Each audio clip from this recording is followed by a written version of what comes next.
Welcome back to the Conscious Physician, Medicine and Psychedelics. I have the pleasure of meeting Keith Kurlander. Thank you for being with us today, Keith. Thanks for Um, having me. I've read some about you, but nothing is better than you telling us about yourself, your story, how you got here, and what you're doing. What age do you want my story to start at? Man, I leave that up to you, my friend. Okay, great. Well, so I'm the co-founder of the Integrative Psychiatry Institute. We train about 700 people a year in psychedelic therapy in a year-long program. We do other things in the Integrative Psychiatry Institute. We have other integrative mental health programs. We have an integrative psychiatry certificate program where we're really trying to help people in the psychiatric space learn about root causes and its spectrum of root causes and functional medicine and all those kinds of things, and a number of other programs. How did I get here? Why am I doing this? I am a therapist by training. I practiced for about 17 years until I stopped. So I have the psychotherapy background of this stuff. And then I also have my own mental health journey in that personally of pretty severe, I would say, mental illness that I had to figure out what was going on. Starting 30 years ago, I wasn't getting any good answers. I was on psych meds on and off, and they did their thing. They helped sometimes, but couldn't get to the bottom of what was happening for me. And psychedelics also were in and out of that 30-year journey. And that all converged professionally and personally. And then to come to now, a lot of just my own discoveries in that process and working with clients. And I wanted to bring more education to the field because I was not held in the way that it could have sped up the process a lot if I was held differently. Due to just lack of education and synthesis of material, we tend to be, reductionistic and specialists in medicine and also in psychotherapy. So that's what, where Integrative Psychiatry Institute was born from with my co-founder, who's a psychiatrist. And then here I am. Pretty awesome. Look at that. In like 2 minutes, you did all Yeah, of that. I did it quick. 30 years. Would you be willing to maybe tell us a couple of gems from your journey with your own mental health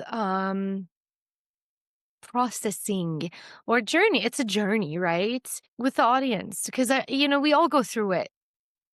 We're all going through it now. We all Yeah. go through it in the past. It's our evolution. I see mental health. When we talk about that, we're talking about our entire beings because it is, the mind that knows a lot of our how we are, how we show up, how we behave, how we think is how we create, and that is informed by our past experiences into this. And so if a couple of things come up for you that you would be willing to share with us. I'm happy to share. Let's see what comes out of me today. Oh, I love Um, it. yeah, it sounds like a story would be good, is what you're asking for. I'll start with one, which I've shared many times. A lot of people have heard this, but my my real mental health journey, um, that I realized I had a mental health journey. I could say it that way. It started at 19 after a psilocybin experience, where I became suicidal during the experience and thought I was going to jump out of my dorm room, which was 100, 200 feet up. It was like the 19th, 20th floor of a tower. And it wasn't like an impulsive type. Well, it would have been impulsive if I would have jumped. It wasn't just an impulse I was feeling. I was not understanding why I was in so much pain in the moment. I was just in excruciating, like psychic slash physical pain. And I was in the moment going like, I've been in this my whole life. I know that now. Like it was sort of like a recognition of like, oh, this is how I always feel. And it was true. I wasn't hallucinating that. It was definitely true. It was amplified. I didn't always feel that intensity of that pain.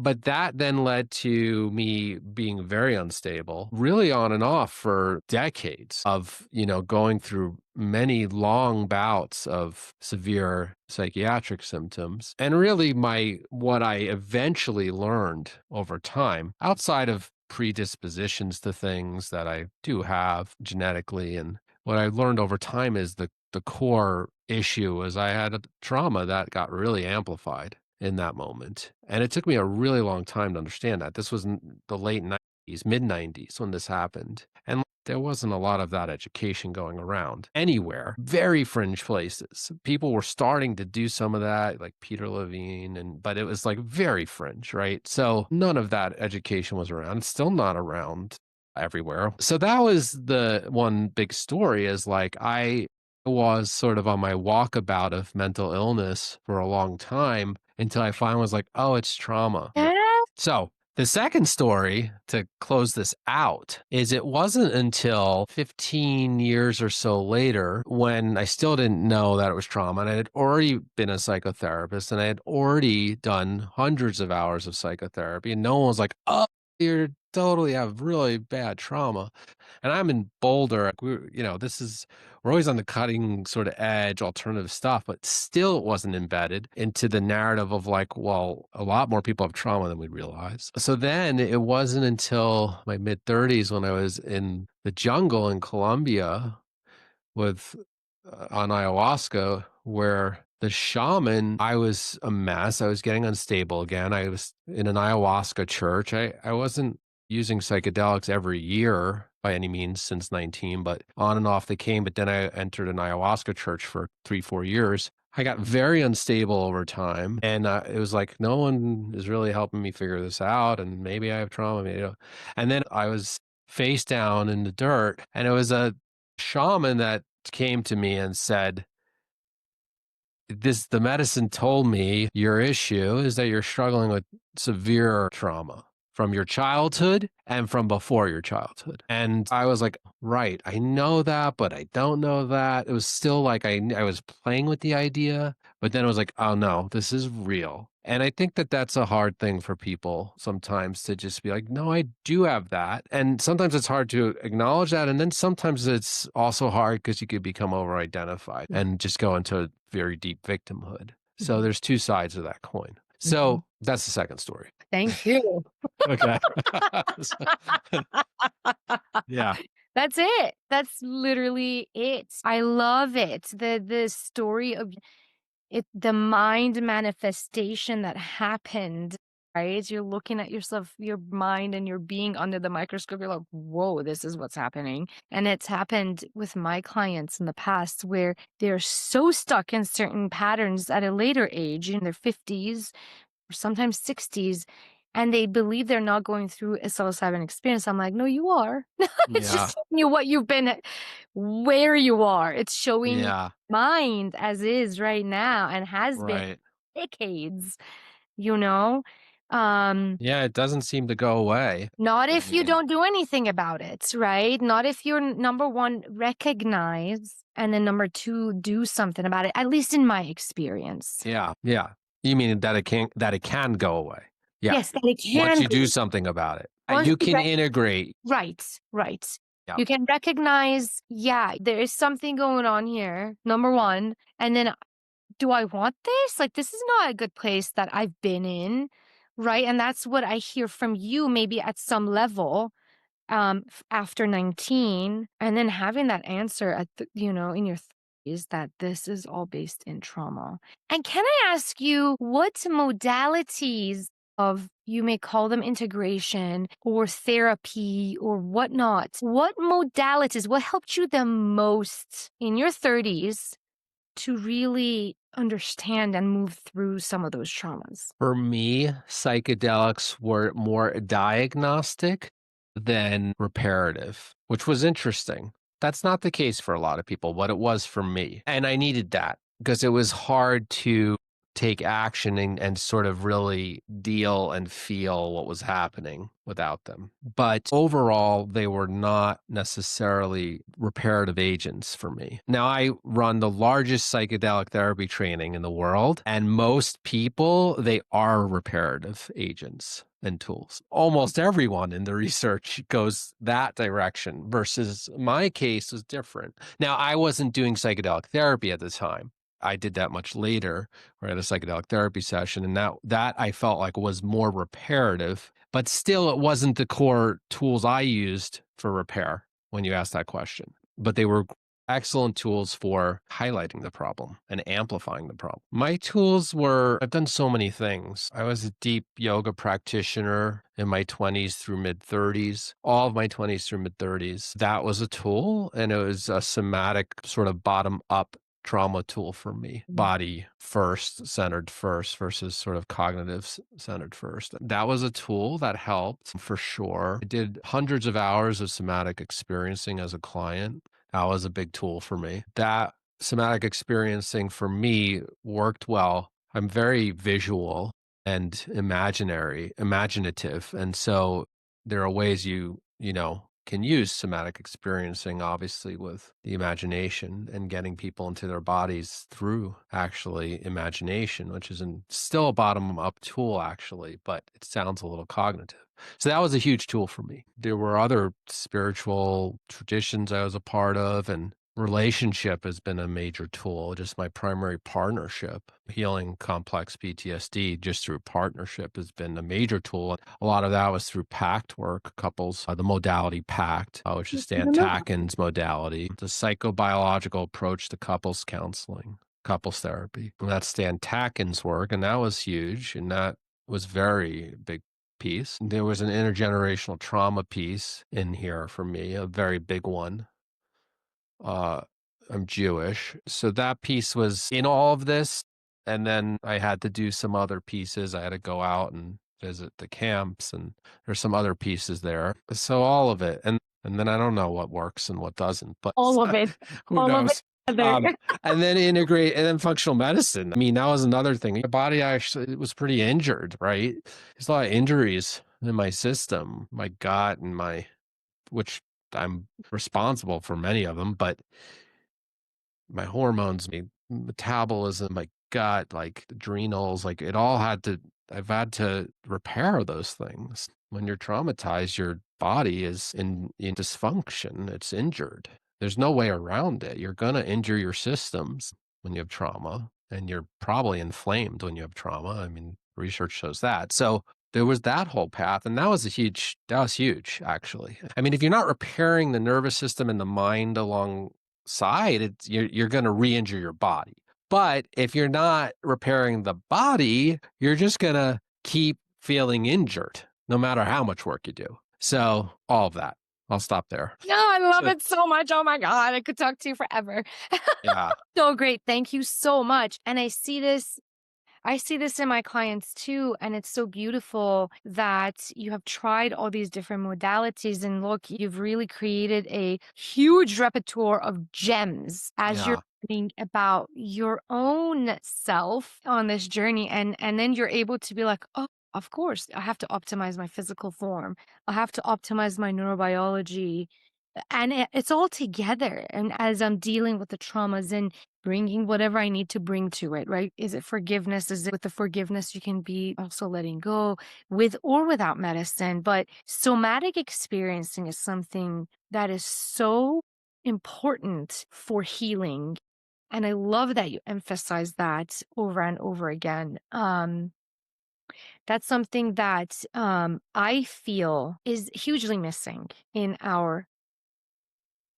general, the therapy sessions and also in coaching. I do coaching and this integrated with Hmm. this.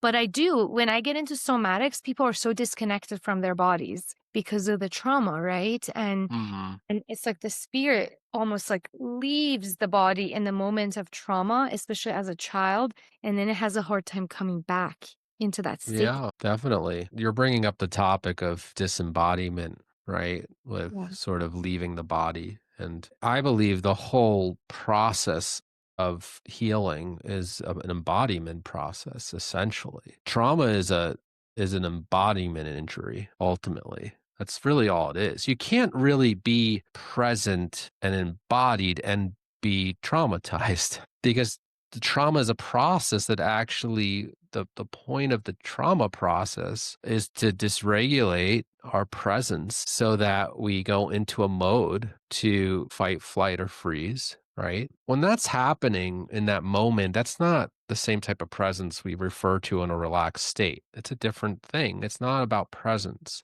it's about automation. That's an automatic state.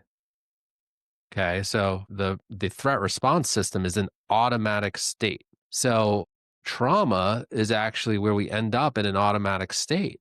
And you can't be embodied in an automatic state, because embodiment has to deal with presence and consciousness and choice, um, from that space. Healing trauma is a which is a it's a spectrum. Trauma is just a description of a state of basically being fragmented and disconnected. It's describing how that happens in the nervous system. And then there's this other end of the spectrum of embodiment, and we're constantly working between the spectrum, trying to move toward embodiment and integration.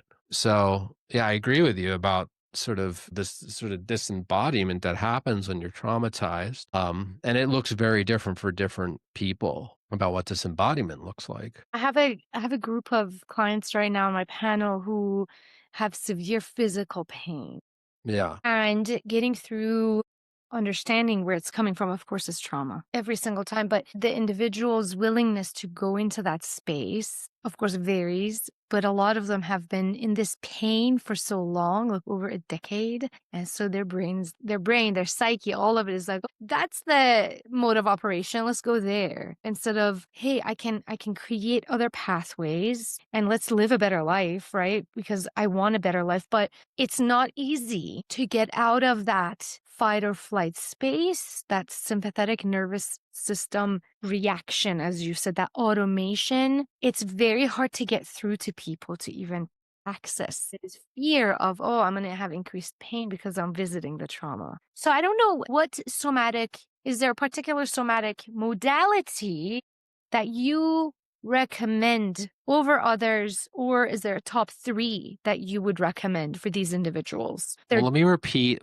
what I think you're asking just to make sure we're oh, answering what you're asking. I think what I heard you ask is for people who are very overwhelmed with the experience inside of them and their body, it's hard to thread that needle to help them start to reconnect to their body. Is that what you're asking? absolutely. Thank you for saying it so elaborately.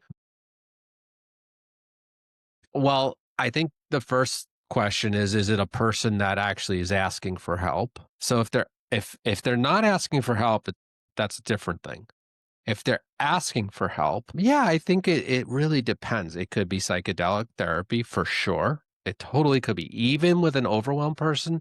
But typically with an overwhelmed person, it does have very significant trauma, like we're describing, like then you're talking usually about MDMA therapy. And fortunately, it's not widely available legally, but anyways, you're typically talking about MDMA therapy because you want to somehow squash the fear response in the brain from the amygdala, and MDMA can do that to look at the trauma, right? So in those types, and it can be very somatic, usually is, of a tool. So there's that. I personally, and this is just me, like I resonated really well with somatic experiencing. And I think a lot of people do. So I think that's another great modality for people that have a lot of physical overwhelm. Physical underwhelm's a different issue, but overwhelm, I think somatic experiencing is a great tool. I it resonated with me. There's others, there's brain spotting and other stuff out there, of course, as many.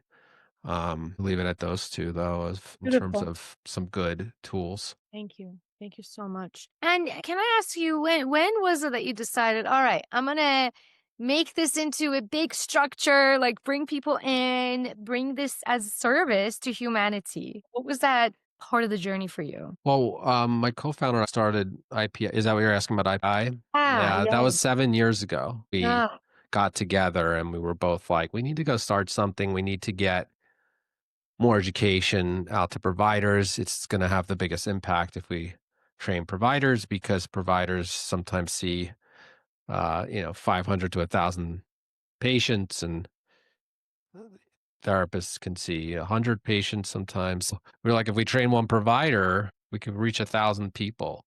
If we train 10,000 providers, there we go. So that's the approach we took. Yeah, so that was about 7 years ago. That's awesome. That's awesome. And how's it going for you guys? It's going great. I mean, we've trained 10,000 people in Yeah. different programs. We've trained 10,000 people. I mean, the psychedelic therapy training is great. We've trained over 2,000 people in probably the most comprehensive training you can get right now. It's about 300 hours if you do all of it. It's a year-long training. It's designed for licensed professionals only, so it's clinical oriented. I love Yeah. that. Yeah. Our goal is to sort of, can we move the needle at all in this system is what we're wanting to help do. Like, can we alter the system at all? Yeah. Have you had any challenges? I mean, obviously you have, but like let's talk about like big challenges that you've had in this path. As a business owner? Or Yes, as you've a been so many places. So I would love to hear business owner. And then when, let's say, you started the psychedelic training, was there any pushback with that? Is there any, because the stigma's still there, especially in the medical realm, it's getting more flexible, if you will, and people are opening their minds to it because there's also a lot of media around it now and things like that versus 5 years ago. Like I couldn't even talk about it. But yeah. So business wise, and then also from the standpoint of the psychedelic training itself. I'd say business wise, I have the sort of mind for business, but I spend my 20s and 30s as a therapist. I had my own practice, so I sort of had that experience, but it was minimal business knowledge needed to do it for Right. me, how I did it. So it was a big uphill learning curve and has been.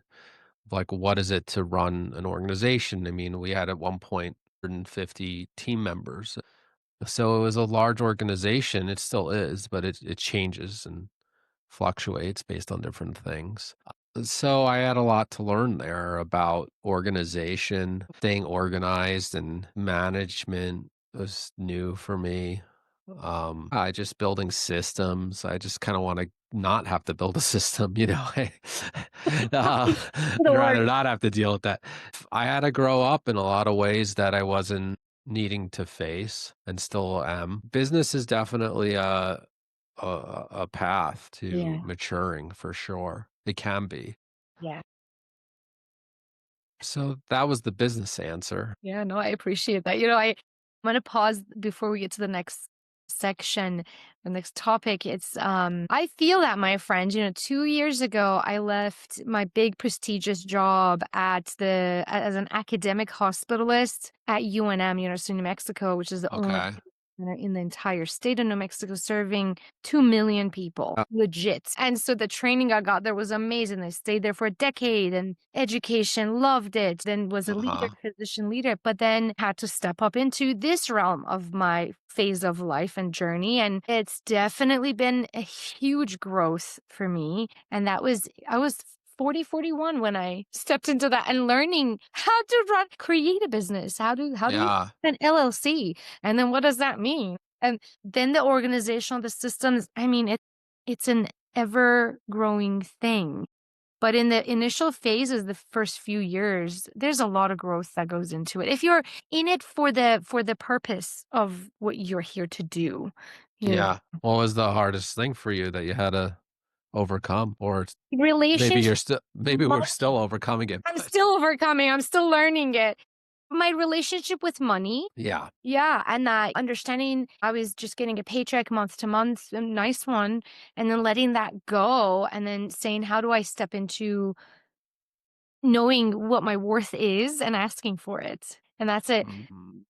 It can be a difficult thing, difficult inner conversation, and then coming out and be like, no, of course come on. Like, we're literally transforming lives, changing them into, it's like a birthing into the next phase of the person, and making the world a better place. So yeah, really changing that relationship into, um, it is a spiritual energy. Money is a spiritual energy. And if you're in it to serve and if it's coming from passion, then yeah, it's okay to ask for it and it's okay to have prices.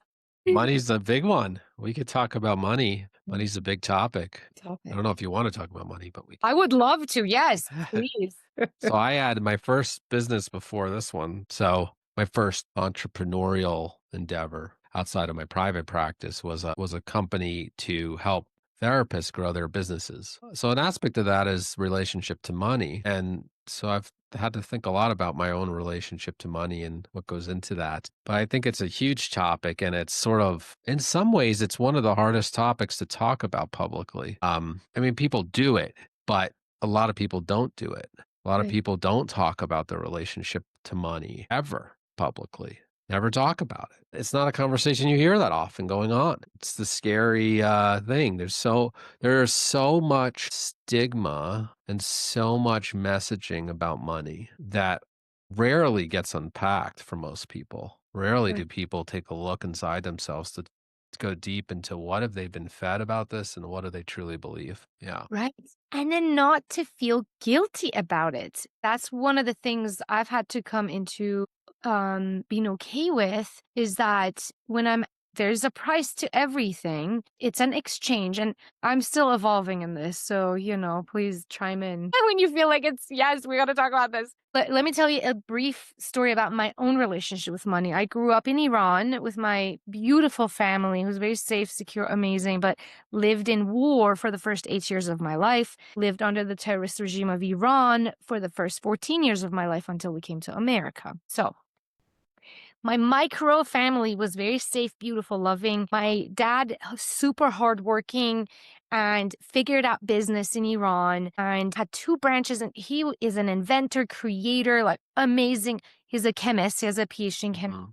And he brought that back to Iran from England. He got his PhD there, came back to Iran and created this beautiful business helping animals not die on farms. And had two branches and was making a lot of money. And with that money, he was giving a lot of it away as well. He was so generous. Like a taxi driver would be talking about mom is da da da. He'd just give him like this big chunk of money. Here you go. And so there was this abundance of movement of also money. And then we were very prepared for. We traveled all of those things outside of the country, which almost nobody did at that time. Mhm. And then when we moved to America at age 14, then all of that switched to that lack, scarcity. It was a trauma point because for him, he was 50 years old and they had to figure out another entire culture. And the whole business world is different here and how things are run. And he couldn't figure it out. And he would figure it out, then it would fall apart. Then he would. So then I hold both, but I hold more of my life with that scarcity. And so what I've been doing is tapping into that abundance that we had as children, Yeah.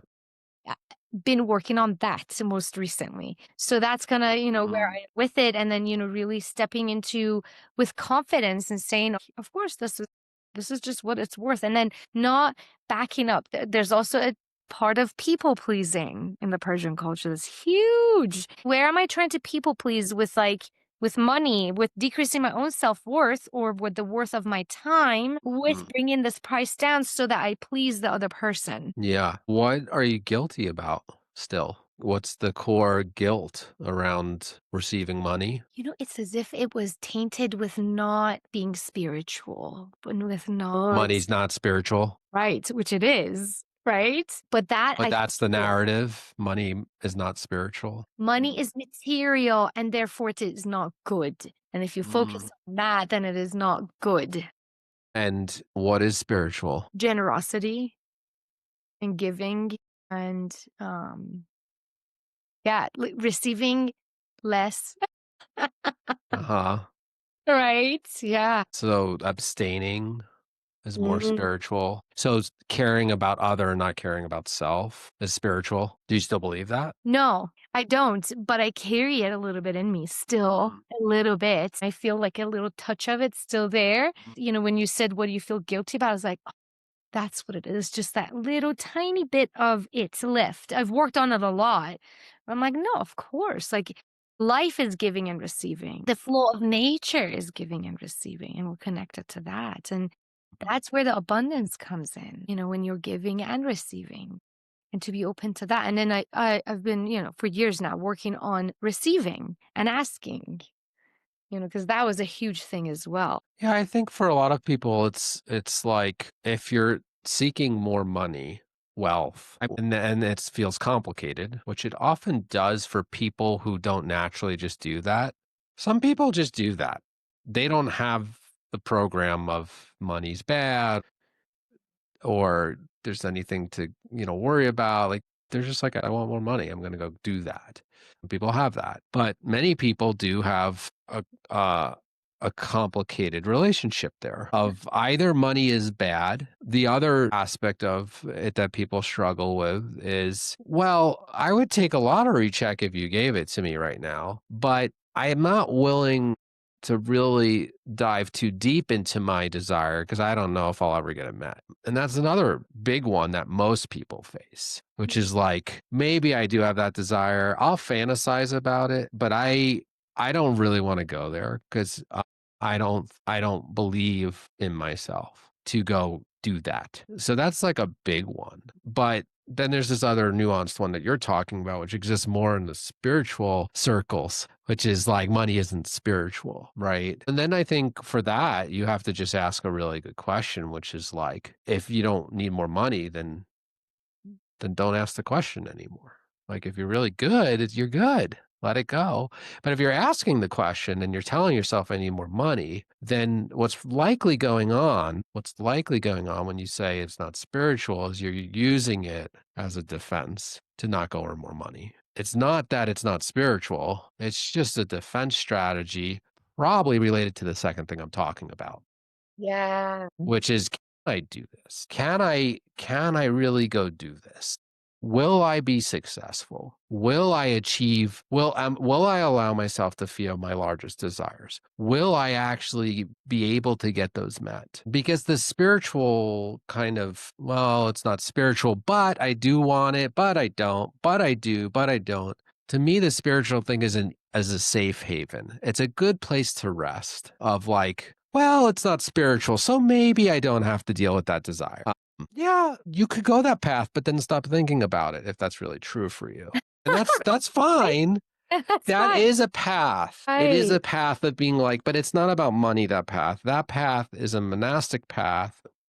It's an abstinence path, and it's about really, really shedding and simplifying your relationship to material objects. It's not really about money per se. It's a much larger, broader path. So for me, when people have this sort of like money isn't spiritual, but yet their life doesn't demonstrate that path, which they normally don't, that's a very rare path someone who really demonstrates that through and through in their whole life. I think it's usually this other thing, which Yeah. is, do you really know how deep your desire is? Usually, yeah, I kind of feel it. And then it's like, do you completely trust yourself to go solve that? Usually it's no. Yeah. And I think for me, a part of it is this narrative that I've created for myself of, I don't know how to do business.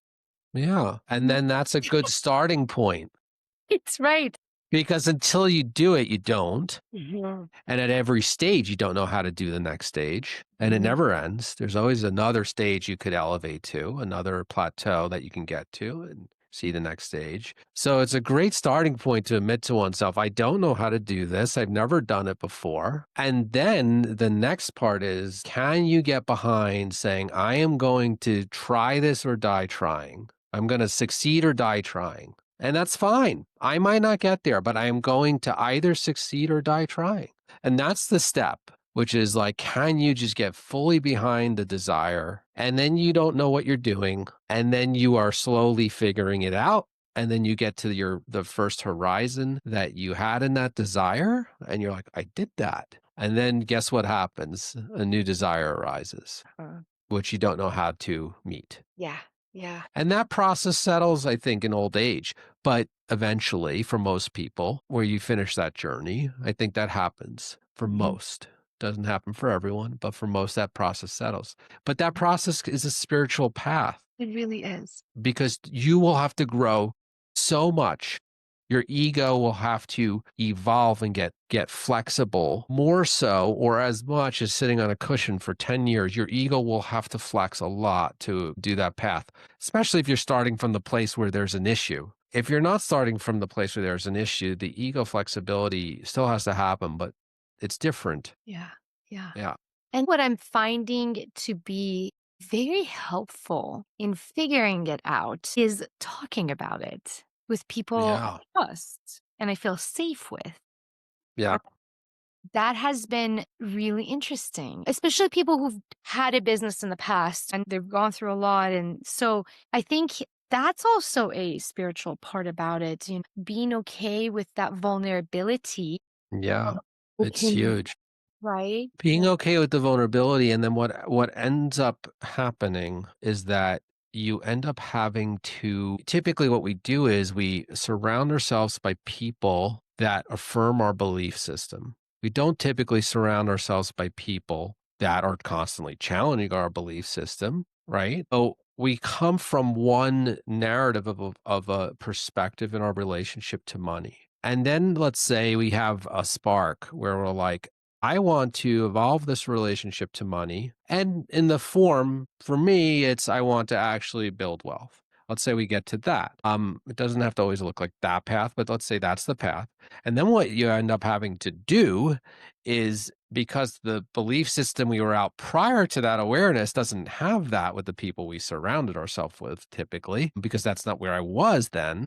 Now we have to surround ourselves with people that now have this narrative. And maybe we first start by surrounding ourselves with people that are just walking toward the next thing in the wrestling of I haven't fully committed actually. But then to get to the next thing, you have to surround yourself by people that have already arrived. You will not arrive there until you actually start connecting with people that have arrived there and have a different worldview. It's actually different. Then you start to resonate, and your worldview actually is like, this is what possibility actually looks like. This is what it looks like. You can actually see it. And then you start surrounding yourself more with those people. And then you get to that plateau, and then you have to do it again. But that's the only way to arrive at the next plateau. You have to start connecting with people that have already arrived to the next plateau. You can't create it out of thin air. No, no.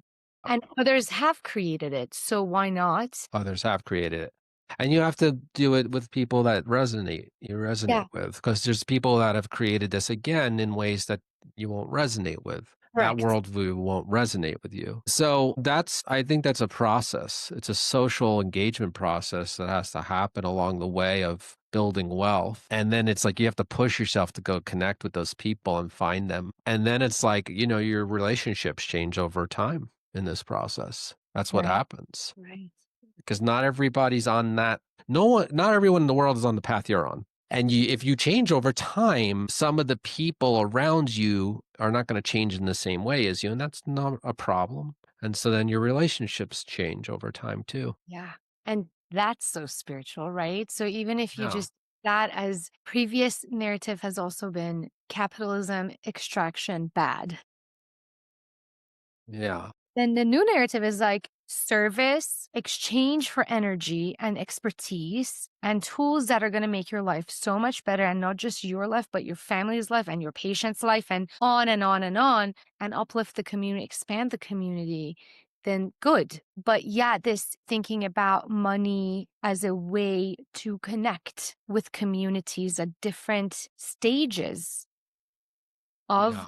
evolution with it. How spiritual is that? Well, you're taking on a practice of a spiritual path of growth in relationship to money is a very fast spiritual path. I mean, it's super hard. You're going to get so frustrated. That's hard because you have to be willing to endure a lot of pain and frustration to grow. And so the relationship to money path is a very fast path if you take it on as a spiritual practice, because you're going to have to face the aspects of yourself that you don't believe in along the way. You don't have to do that on the meditation cushion. Like there's a different path. Depends what type of meditation you're doing.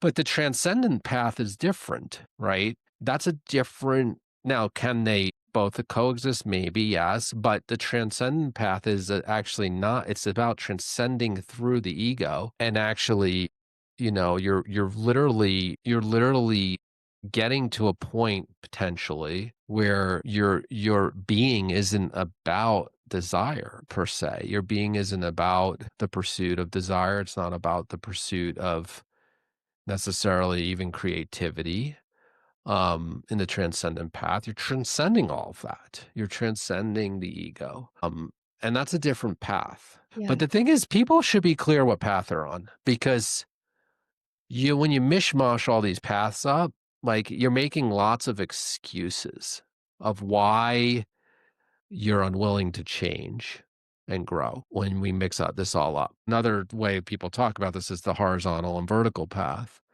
And the horizontal is more of the life engagement path, and the vertical path is the transcendent path, which is representative in the cross. And you can do elements of both, but you really got to get clear on like what your code is, Mm. because most people aren't clear and they pretend when you're a spiritual oriented person, most people actually aren't clear. And so they're constantly looping of I'm trying to heal this. I'm trying to enlightenment. I want to pursue this thing. I don't want to pursue this thing. And it's just this constant loop that there's not a commitment to the Mm. path that they're on. Money is an incredible spiritual path that can be very generative for the world to take that on. Very generative. And it's very hard. It's very hard. I mean, sitting on a cushion a lot, which I've done, is hard. It's No. hard, but the technique is simple. It's very simple thing you're trying to do, very hard to accomplish, right? Your relationship to money is actually very complex. It is not simple. And because of that, it's a fast path, because the complexity will show you things so much in so many different ways all the time about yourself. Yeah. So I am like anybody that's interested in wealth, it's like, go commit to that, because you will grow. If you just go all in, I am not going to stop. I am going all in on this path. I'm going after this, and I'm going all the way Yeah. until I feel like I have resolved that path. There's a lot that will happen very quickly to a person. Yeah. Cool. So Yeah. And there is an end. I'm not at the end of resolution, but I know people who there can be a resolution there. Again, a spiritual person might say, no, you'll always want more money. You'll always seek more. You'll always be hedonistic. Like, I don't believe that, actually. It's like, if you approach a path as a learning experience, it has resolution to it. You don't always need to be seeking more, especially if the whole point of the path is to resolve that. But there's two ways to resolve seeking money. One is you go after it and you try and resolve it that way. And the other is you stop it altogether and you go live in a cave. But you're not, that's it. Those are your two choices. You either go after it or you stop it and stop pretending that you're ever going to go after it. And you yeah. just stop. Yeah. I mean, there's this sort of third choice. Well, I'm just going to accept what I have, and I'm Mhm. never going to seek more, and I'm not going to seek less. That's really tricky. That doesn't really exist in nature, in my opinion. Maybe you can do that. I don't know. I haven't seen anyone that's fully. Yeah. So I'm like, go after it. If you're going to go after the money path, go do that thing to whatever your fullest expression is, and then Yeah. you'll have resolved it. Or you're the monk, and go do that. Like, that's cool too. There's some pretty cool things you'll experience in that cave, actually. Maybe it's cooler at the end. I don't know. So Yes. psychiatryinstitute.com. Thanks. Nice. Appreciate Take care.